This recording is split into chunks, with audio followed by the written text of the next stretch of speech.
നമ്മുടെ രേണു ദേഷ്യവും പകയും വെച്ചുകൊണ്ടിരിക്കുന്ന ആളല്ല. എന്തുകൊണ്ടാണെന്നറിയോ? രേണുവിന് അൽഷിമേഴ്സ് പിടിപെട്ടെന്നാ തോന്നുന്നത്. അതായത് മറവി രോഗം. രേണുവിന് അധികം ഒന്നും ഓർമ്മയില്ല, പലതും മറന്ന സ്ഥിതിയാണ്. അതാണ് രേണുവിന്റെ മെയിൻ പ്രോബ്ലം. ആദ്യം നമുക്ക് രേണുവിന്റെ മക്കളെ, അതായത് ഋതപ്പനെയും കിച്ചുവിനെയും എത്രമാത്രം സ്നേഹിക്കുന്നു. ഇപ്പോ കിച്ചു ഇപ്പൊ ഇങ്ങനെയൊക്കെ പറഞ്ഞെന്നിരുന്നാലും കിച്ചുവിനോട് ആ ഒരു ദേഷ്യമോ ആ ഒരു ഒന്നും രേണു കാണിച്ചിട്ടില്ല. കാരണം അവർ രണ്ടുപേരും എന്റെ മക്കളല്ലേ. അപ്പം ഈ ഒരു ഋതപ്പനെ കിച്ചു വിളിച്ചോണ്ട് പോയല്ലോ പുറത്ത് കറങ്ങാനായിട്ട്.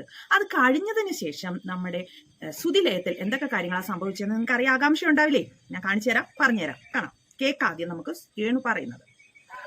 സാധാരണ എല്ലാവരും ആ ഒരു ദേഷ്യമൊക്കെ മനസ്സിൽ വെച്ചിട്ട് എനിക്ക് ഞാൻ പറഞ്ഞിട്ടില്ല, എനിക്ക് അങ്ങനെ ദേഷ്യവും പകുതി വെച്ചുകൊണ്ടിരിക്കുന്ന ആളല്ല ഞാൻ. പ്രത്യേകിച്ച് ഞാൻ പ്രസവിച്ചിട്ടില്ല, എൻ്റെ മകൻ തന്നെയാണ്. ഞാൻ എപ്പോഴും പറയുന്നത് ഇന്ന് തന്നെയാണ് എന്നെ അമ്മാന്ന് വിളിച്ചത്. ഞാൻ ഇന്നും അവൻ്റെ അമ്മ തന്നെയായിരുന്നു. എന്നെ അമ്മാന്ന് വിളിക്കുന്നത് പോലെ ഞാൻ ഇന്നും അവൻ്റെ അമ്മ. അവൻ എന്ന് വരെ എന്നെ അമ്മ എന്ന് വിളിക്കുന്നത് വരെ ഞാൻ അവൻ്റെ അമ്മ തന്നെയായിരിക്കും. ഞാൻ അവനെ പ്രസവിച്ചിട്ടില്ലെങ്കിലും കിച്ചു എൻ്റെ മോൻ തന്നെയാണ്. പക്ഷെ കുറച്ച് ദിവസം മുന്നേ അങ്ങനെയൊന്നും അല്ലല്ലോ പറഞ്ഞത്. ഞാൻ പ്രതീക്ഷിച്ച കണക്കൊന്നും അല്ല. പിന്നെ എന്താ, ഞാൻ അങ്ങോട്ട് വിളിക്കില്ല, ഞാൻ അങ്ങോട്ട് ശല്യം ചെയ്യാൻ പോകുന്നില്ല എന്നൊക്കെ പറഞ്ഞില്ലായിരുന്നോ? എൻ്റെ വീഡിയോയിൽ തന്നെ ഉണ്ട്, കേട്ടില്ലായിരുന്നോ? നോക്കാം നമുക്കിനി. കിച്ചു ഋതപ്പനെ കൊണ്ടുപോയി വൺ ഡേ ടൂർ എന്ന് പറഞ്ഞിട്ട് കൊണ്ടുപോയി. ഇൻസ്റ്റയിലൊക്കെ ഷെയർ ചെയ്തിരിക്കുന്ന വൺ ഡേ ടൂർ ഋതപ്പൻ എന്നൊക്കെ കൊടുത്തിട്ടായിട്ടിരിക്കുന്നത് അങ്ങനെ എന്തോ. ഓക്കെ, എനിവേ, പിന്നെ അതിൽ ഋതപ്പൻ ഹാപ്പിയാണോ? ഭയങ്കര ഇഷ്ടം. അവൻ ഋതപ്പനെ സംബന്ധിച്ചാണ് എൻ്റെ കുഞ്ഞ് ഭയങ്കര ഇഷ്ടമാണ്. കിച്ചു ജീവനാണ്. ജീവൻ എന്ന് പറഞ്ഞാൽ അതിൻ്റെ അപ്പുറമാണ്. എനിക്കറിയാം. അപ്പം അവൻ്റെ ഒരേ ഒരു രക്തബന്ധത്തിലുള്ള ഒരാളാണ്. പിന്നെ അതുപോലെ തന്നെ എൻ്റെ ചേച്ചിയുടെ മക്കളാണ് ഇപ്പോൾ കൂടെ ഉള്ളത്. ലെബനോനും കൂടിയാണ്. അത് ജീവനാണ്. സഹോദര സ്നേഹം എന്ന് പറഞ്ഞാൽ ഇതുപോലൊരു കുട്ടിയെ ഞാൻ കണ്ടിട്ടില്ല. ഇപ്പം എൻ്റെ സ്വിച്ചറിൻ്റെ അതേ ഒരു ബ്ലഡ് ആയതുകൊണ്ടാണ് അങ്ങനെ തോന്നി. സ്വിച്ച് അപ്പം അങ്ങനെ ചത്തുള്ള സഹോദരനാണെന്ന് വെച്ചാൽ എനിക്കറിയാതെ. ഇൻസ്റ്റയിലൊക്കെ ഷെയർ ചെയ്തിരിക്കുന്ന വൺ ഡേ ടൂർ ഋതപ്പൻ എന്നൊക്കെ കൊടുത്തിട്ടായിട്ടിരിക്കുന്നത് അങ്ങനെ എന്തോ. ഓക്കെ, എനിവേ, പിന്നെ അതിൽ ഋതപ്പൻ ഹാപ്പിയാണോ? ചോദിച്ച ആൾ എന്താണ് ചോദ്യം ചോദിച്ചത്? കിച്ചു ഋതപ്പനെ കൊണ്ടുപോയത് കൊണ്ട് ഋതപ്പൻ ഹാപ്പിയാണോ? അല്ലാതെ ഋതപ്പനും കിച്ചുവും തമ്മിലുള്ള സഹോദര ബന്ധങ്ങളെ കുറിച്ചും രേണുവിന്റെ ചേച്ചിയുടെ മക്കളെ ഋതപ്പന് ഭയങ്കര സ്നേഹമാണെന്നൊക്കെയാണല്ലോ രേണു പറയുന്നത്. പക്ഷെ അവർ ചോദിച്ചത് ഋതപ്പൻ ഹാപ്പി ആണോ എന്നല്ലേ. ഇതിനകത്ത് എന്തിനാണ് ഈ സഹോദര ബന്ധങ്ങളെ കുറിച്ചും പിന്നെ വേറെ കാര്യങ്ങൾ പറയുന്നത്? അതിനകത്ത് രേണുവിന്റെ ചേച്ചിയുടെ മക്കളെ കൂടെ കുത്തിക്കയറ്റി അവർക്ക് എന്റെ ഋതപ്പൻ അവരെന്ന് വെച്ചാൽ ഭയങ്കര സ്നേഹാന്നൊക്കെ പറയുന്നത്. ചോദിച്ച ചോദ്യത്തിനല്ലേ ഉത്തരം പറയേണ്ടത്. ഋതപ്പൻ ഹാപ്പിയാണോ? ഋതപ്പൻ ഹാപ്പിയാണ്, അല്ലെങ്കിൽ ഹാപ്പി അല്ല, അത് പറഞ്ഞാൽ പോരെ. പിന്നെ ഈ സഹോദര ബന്ധങ്ങളുടെയൊക്കെ കാര്യങ്ങൾ എന്തിനാ പറയുന്നത്? അതൊന്നും ആരും ചോദിച്ചില്ലല്ലോ. ഇതാണ് രേണുവിന്റെ ഒരു പ്രത്യേകത. രേണു മനസ്സിൽ ഒരു കാര്യം വിചാരിച്ചു വെച്ചിട്ടുണ്ടാവും. രേണു എന്താണോ ചോദ്യം ചോദിക്കേണ്ടത് അത് ഓൾറെഡി അവരോട് പറഞ്ഞിട്ട് വെച്ചിട്ടുണ്ടാവും. അതായത് നിങ്ങൾ ഇന്ന കാര്യങ്ങളെ ചോദിക്കാവുന്നുള്ളത്. അത് വിടാതെ അവർ വേറെ വല്ലതും ചോദിച്ചു കഴിഞ്ഞാൽ രേണു എന്താണോ മനസ്സിൽ കരുതി വെച്ചിരിക്കുന്ന ആൻസർ അതേ പറയത്തുള്ളൂ. അവർ ചോദിക്കുന്ന ചോദ്യം അതെന്തോ ആവട്ടെ, എന്നെ അത് ബാധിക്കുന്നില്ല. ഞാൻ എന്റെ മനസ്സിൽ ഒരു ആൻസർ കരുതി വെച്ചിട്ടുണ്ട്, ആ ആൻസറേ പറയത്തുള്ളൂ. അതല്ലേ ഇപ്പൊ പറഞ്ഞത്. അവർ ചോദിച്ചതൊന്ന്, രേണു പറഞ്ഞത് വേറൊന്ന്. അമ്മയും മോനും തമ്മിൽ യാതൊരു വിഷയമല്ല. അവർ ഭയങ്കര സ്നേഹമാണ്. പക്ഷെ അവരുടെ ചാനലിന്റെ റീച്ചിനുണ്ട് അവർ കോണ്ടന്റ് ക്രിയേറ്റ് ചെയ്യാൻ വേണ്ടിയാണ് ഇത് ചെയ്യുന്നത് എന്നാണ് പറയുന്നത്. പറയട്ടെ ചേട്ടാ, നിങ്ങൾ വിളിയുണ്ടല്ലേ? ഞങ്ങൾ വിളി ഇല്ല ചേട്ടാ. ഞാൻ പറഞ്ഞില്ല, എന്നെ ഞാൻ വിളിച്ചിട്ടേ ഇല്ല. ദുബായിൽ വെച്ച് ലാസ്റ്റ് വിളിച്ചു. പിന്നെ ഞാൻ വിളിക്കുന്നത് ഇപ്പോഴാണ്. അമ്മയും മോനും തമ്മിൽ വിഷയമൊന്നും ഇല്ല. പിന്നെ ചാനലിന്റെ റീച്ചിന് വേണ്ടിയിട്ട് ഓരോരുത്തർ ഓരോന്ന് പറയുന്നതാണ്. അപ്പൊ കിച്ചു വന്ന് പറഞ്ഞതും ചാനലിന്റെ റീച്ചിന് വേണ്ടിയിട്ടാണ്. രേണു എന്നെ വിളിക്കാറില്ല, പറയാറില്ല, അതും ചാനലിന്റെ റീച്ചിന് വേണ്ടിയിട്ടാണ്. ആരുടെ കാര്യം പറയുന്നതെന്ന് മനസ്സിലായോ? അവർക്കിപ്പോൾ മറുപടി ഒന്നും കൊടുക്കാറേ ഇല്ല, പേടിച്ചിട്ടാന്ന് തോന്നുന്നുണ്ട്, എന്തോ അറിയത്തില്ല. എന്തായാലും ഈ ആള് പറഞ്ഞത്, അതായത് ഇവര് സോഷ്യൽ മീഡിയക്കാരൻ ചോദിച്ചത് ആരെക്കുറിച്ചാണെന്ന് മനസ്സിലായോ നിങ്ങൾക്ക്? അവർക്കിപ്പോൾ ഒരു മറുപടിയും കൊടുക്കത്തില്ല, ഒരു കാര്യം അവരെ കുറിച്ച് പറയത്തില്ല, അവരെ പേര് പോലും പറയത്തില്ല ഇപ്പം. എന്തോ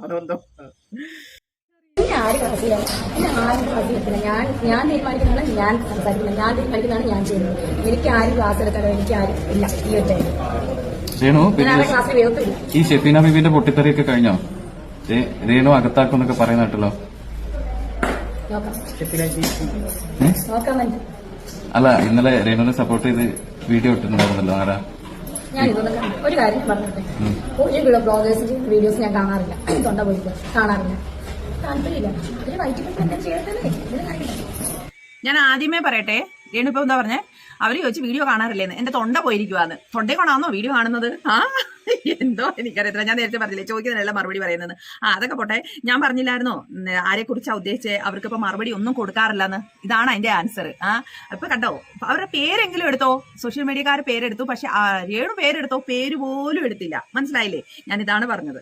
ഈ വീഡിയോയില് ഋതപ്പൻ അത്ര ഹാപ്പി ആയിരുന്നില്ല എന്ന് ആൾക്കാര് കാണുന്നവര് പറയുന്നു. ഞാനവിടെ ഇല്ലായിരുന്നല്ലോ. അല്ല, ഇതിന് മുന്നേ കുഞ്ഞിനറിയാം എന്തോ പ്രശ്നം നടക്കുന്ന അറിയാം, അവൻ ചോദിക്കത്തില്ല. പക്ഷെ അവനെ ഓർത്ത് കാണും ദൈവമേ, ഞാൻ ഒരു അമ്മേനെ വഴക്ക് പറയുമോ പോയാ അങ്ങനെ കുഞ്ഞിനറിയില്ല. അല്ല, പറയുന്നുണ്ട് രേണു എന്തൊക്കെ പറഞ്ഞു വെച്ചിട്ടുണ്ട് ഋതപ്പൻ്റെ അടുത്ത്, അങ്ങനെ എന്തെങ്കിലും? രേണു എന്തൊക്കെ പറഞ്ഞു വെച്ചാൽ എന്റെ മകനല്ലേ അത്, ഞാൻ പറഞ്ഞു വെക്കട്ടെ. അതിനെന്താണ് പറഞ്ഞു വെച്ചില്ലെങ്കിൽ ആൾക്കാർക്ക് എന്താ കുഴപ്പം? എന്റെ മകനോട് ഞാൻ പറയും, ചിലപ്പോൾ പറയാതിരിക്കും. അതെന്റെ ഇഷ്ടമല്ലേ, അന്ന് എന്തിനാ നാട്ടുകാർ ഇടപെടുന്നത്? മനസ്സിലായോ? കിച്ചുവിനോട് മിണ്ടരുത്, കിച്ചുവിന്റെ അടുക്ക പോവരുത്, കിച്ചു വിളിച്ചാ പോവരുത്, കിച്ചുവിന്റെ അടുത്ത് സ്നേഹം കാണിക്കരുത് എന്നെല്ലാം രേണുവിന്റെ വീട്ടുകാരും പറഞ്ഞു വെച്ചിട്ടുണ്ട്. അത് രേണു തന്നെ സമ്മതിക്കുന്നുണ്ട്. രേണുവിന് തന്നെ മനസ്സിലായി ഇനി കിച്ചുവിന്റെ കൂടെ പോയാൽ അമ്മ വഴക്ക് പറയുമോ, ആ ഒരു പേടി ഋതപ്പൻ ഉണ്ടെന്നുള്ള കാര്യം രേണു തന്നെ തുറന്ന് പറയുന്നുണ്ട്. പറഞ്ഞില്ലേ? ഇപ്പൊ മനസ്സിലായോ? നമ്മൾ നേരത്തേക്കുള്ള വീഡിയോയിലൊക്കെ പറഞ്ഞ കാര്യങ്ങളൊക്കെ സത്യമാണെന്നുള്ള കാര്യം. ഈ ഋതപ്പനെ നന്നായിട്ട് പേടിപ്പിച്ച് വെച്ചേക്കുവാണ് രേണുവിന്റെ വീട്ടുകാരും കൂടെ കൂടിയിട്ട്. കഷ്ടം. നിങ്ങളുടെ മോൻ തന്നെയാണ്. നിങ്ങളുടെ മോനെ നിങ്ങൾക്ക് എന്തും പറയാം, പറഞ്ഞ് പഠിപ്പിക്കാം. പക്ഷേ ഇതെല്ലാം ഇപ്പോൾ നമ്മുടെ വീട്ടിലൊക്കെ നമ്മുടെ മക്കളോട് എന്തെങ്കിലും പറയുകയോ എടുക്കുകയൊക്കെ ചെയ്ത് കഴിഞ്ഞാൽ ആരും അറിയാൻ പോകുന്നില്ല. പക്ഷെ അത് കണക്കല്ല, നിങ്ങളുടെ മക്കളോട് നിങ്ങൾ എന്തെങ്കിലും പറഞ്ഞു കഴിഞ്ഞാലുണ്ടല്ലോ എല്ലാവരും അറിയും. അറിഞ്ഞു കഴിഞ്ഞാൽ നിങ്ങൾക്ക് തന്നെ എൻ്റെ ചീത്തപ്പേരും നിങ്ങളെ തന്നെ എല്ലാവരും പഴിക്കുന്നത്. ഇപ്പൊ ഇതേ കണക്ക് തന്നെ. ഋതപ്പൻ അന്ന് പോയിട്ട് വന്നതിന് ശേഷം വളരെ ഹാപ്പിയാണോ?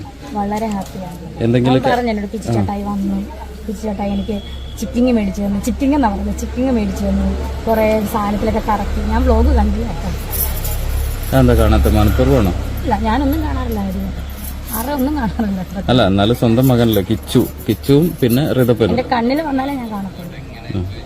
അല്ല, ഋതപ്പൻ എന്നാലും പുറത്തു പോയിട്ട് എങ്ങനെ എൻജോയ് ചെയ്തു? ഒരമ്മയ്ക്ക് എങ്ങനെ ഒരു ഉള്ളിന്റെ ഉള്ളിൽ ആഗ്രഹം ഉണ്ടാവില്ല? ആഗ്രഹം ഉണ്ടാവില്ല കേട്ടോ, എനിക്കറിയാം. അവൻ സന്തോഷിച്ചല്ലോ, എനിക്കത് കണ്ട് ആസ്വദിക്കേണ്ട കാര്യമൊന്നുമില്ല. സന്തോഷം. കറക്റ്റായി. നേരത്തെ ഇതായിരുന്നു മറുപടി പറയേണ്ടത്. പക്ഷേ അതിനുള്ള മറുപടി അല്ല പറഞ്ഞ്. നേരത്തെയും ചോദിച്ചത് ഇത് തന്നെയാണ്, ഋതപ്പൻ ഹാപ്പി ആണോന്ന്. പക്ഷേ രേണു അതിനുള്ള മറുപടി അല്ല പറഞ്ഞ്. ഇപ്പൊ വീണ്ടും ചോദിച്ചു. അപ്പൊ വീണ്ടും ചോദിച്ചപ്പോ പറഞ്ഞു ഋതപ്പന്റെ ഹാപ്പിയുടെ കാര്യം. രേണു പറഞ്ഞത് എന്താണ്? രേണുവിന് സമയമില്ല, അതുകൊണ്ട് വീഡിയോസ് ഒന്നും കാണാറില്ല എന്നല്ലേ പറഞ്ഞത്. രേണുവിന് എന്താ ഇപ്പൊ സമയമില്ലാത്തേ? രേണുവിന് എന്താ ഭയങ്കര പ്രോഗ്രാംസും ഭയങ്കര വർക്ക് ലോഡാ? അതിന്റെ സത്യം എന്താണെന്നറിയണം. വെയിറ്റ് ഞാനിപ്പോ കാണിക്കാൻ പോകുന്ന ഈ വീഡിയോ ശ്രദ്ധിച്ചൊന്ന് കേൾക്കണേ. നമ്മുടെ രേണു എന്താണ് പറയുന്നതെന്ന് ശ്രദ്ധിച്ച് കേൾക്കണേ. ആൽബങ്ങളൊക്കെ ചെയ്യുന്നത് എന്തെങ്കിലും തരത്തിലുള്ള വിവാദങ്ങൾ ആരൊക്കെയോ കുത്തിപ്പൊക്കെ ഉണ്ടാക്കുന്നല്ലോ. അത് എന്നെ വീട്ടിലിരുത്തണം, എനിക്ക് ഒരു വരുമാനം കിട്ടരുത് എന്ന് താറുമാറാക്കാൻ വേണ്ടിയിട്ട് നടക്കുന്ന കുറച്ച് പേരാണ്. അവര് കഠിന പരിശ്രമം ചെയ്യുന്നുണ്ട്. പക്ഷെ എൻ്റെ കൂടെ ദൈവവും തന്നെ കുറച്ച് ആൾക്കാരും സുധിച്ചേട്ടൻ്റെ അനുഗ്രഹം ഉണ്ടെങ്കിൽ ഞാൻ ഈ ഫീൽഡിൽ തന്നെ നിലനിൽക്കും. പിന്നെ ഈ ഫീൽഡൊന്നും ഇല്ലെങ്കിൽ പോലും ഞാൻ ഏതെങ്കിലും കടയിൽ പോയിട്ട് ആണെങ്കിലും സേഫ്സ് ആയിട്ട് നിന്നു, അല്ലെങ്കിൽ എന്തെങ്കിലും ജോലി ചെയ്താൽ ഇല്ലെങ്കിൽ ഞാൻ എടുത്ത് പറയുന്നത് ഇതിപ്പോൾ എനിക്ക് സന്തോഷമായിട്ടുള്ള ജോലിയാണ്. ഈ ജോലി ഇല്ലെങ്കിൽ ഞാൻ ആയിട്ട് പോകുന്ന വെച്ചാൽ ഒരു സെലിബ്രിറ്റി ആയിട്ടുള്ള ഒരാള് അവരുടെ സെലിബ്രിറ്റി കുറച്ച് ഡൗൺ ആയാലും അവർ സെയിൽസിലോട്ട് പോയാൽ മുമ്പത്തെ സെലിബ്രിറ്റി എന്നുള്ള കാര്യം ഡൗൺ ആവുന്ന ഒരു പ്രശ്നത്തിൽ ഡൗൺ ആയെന്നല്ല പറഞ്ഞത്. ഇപ്പൊ ഞാൻ ഡൗൺ ആയിട്ട് നിൽക്കുമല്ലോ, വേറൊന്നുമല്ല. കുറച്ച് പ്രോഗ്രാമുള്ള ആ ഡൗൺ, അല്ലാതെ വേറെ ഡൗൺ ഒന്നുമല്ല. അപ്പം ഇനിയിപ്പോ ഒട്ടും ഒന്നുമില്ലെങ്കിൽ ഇതിന്റെ ജോലിയായിട്ട് ഞാൻ സ്വീകരിക്കുന്നു. പാഷൻ ഇപ്പോഴാണ് ആയത്, ജോലിയായിട്ട് സ്വീകരിക്കുന്നു. സോ ഡൗൺ ആയാലും അല്ലെങ്കിൽ എനിക്കിത് ഒരിക്കലും ഇനി ഈ ഒരു സെലിബ്രിറ്റി അല്ലെങ്കിൽ ഈ ഒരു ഈ ജോലി കിട്ടിയില്ലെങ്കിൽ വേറെ ജോലിക്ക് പോകുന്നത് പറഞ്ഞു എന്തായാലും അന്തസ്സായിട്ട് സെലിബ്രിറ്റി ആണല്ലോ. ഒന്നും ഇല്ല, ഞാൻ കുറച്ച് ഡൗൺ ആയിട്ട് നിൽക്കുവാണ്. പിന്നെന്താണ് സമയമില്ലാത്തത്? എന്താണ് പിന്നെ വീഡിയോ കാണാത്തത്? വീഡിയോ ഒക്കെ കുത്തി ഇരുന്ന് കാണുന്നുണ്ട്, ചുമ്മാ പറയുവാണെന്നേ. ഇപ്പൊ എനിക്ക് വീഡിയോ ഒന്നും ഇല്ല, ഡൗൺ ആണ്. എന്നാലും ഞാൻ അതുകൊണ്ടാന്ന് തോന്നുന്നു ഒരു ഒതുക്കമൊക്കെ വന്നിട്ടുണ്ട്. നല്ല